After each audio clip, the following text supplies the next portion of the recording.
the homework of the lecture 27.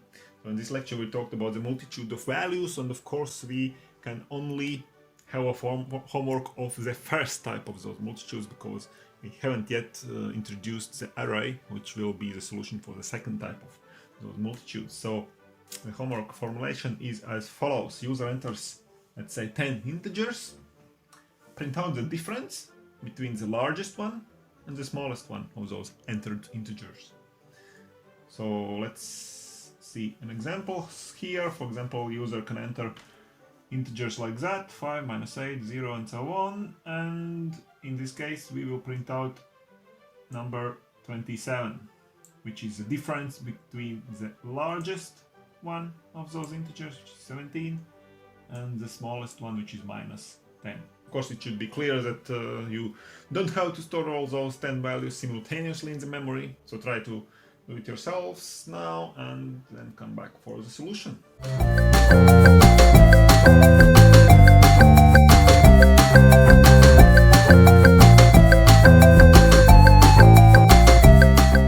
Okay, so the homework solution. Here you can see the functional code. So we have to find the smallest of those integers and the largest one. This is what we need to do during the process when user enters the numbers.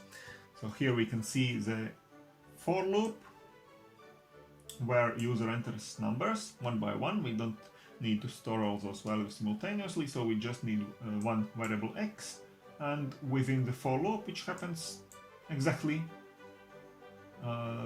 not 10 times but 9 times, because the first number is entered before the loop.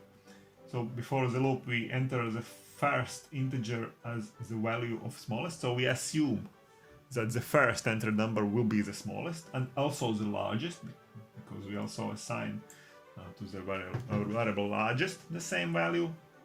We assume that the first one will be the smallest and the largest, and then we go through the other 9 integers, so 9 times executes this loop.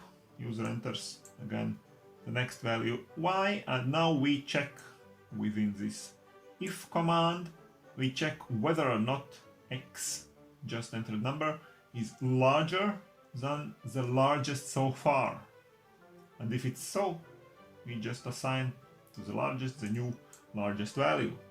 And else, in else case, if it's not largest, is this entered number, then the largest so far, we check whether maybe this x is less than the smallest so far found.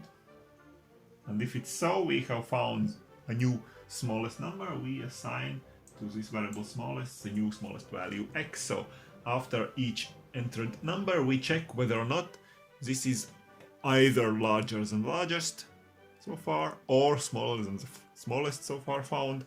So in this case, those variables largest and smallest are indeed the largest and the smallest values of all entered numbers so far. And after the for loop, of course, those two values are the largest and the smallest of all entered numbers, and so we just print out the difference between them. So this is how it's done. Quite an easy solution actually, because we don't have to need to store all those values simultaneously in the memory. We just process them one by one. Okay, I hope you have done this homework by yourselves successfully. In the next lecture we will start to talk about arrays, so come back after a few days. But for now, subscribe to my channel and see you soon. Bye!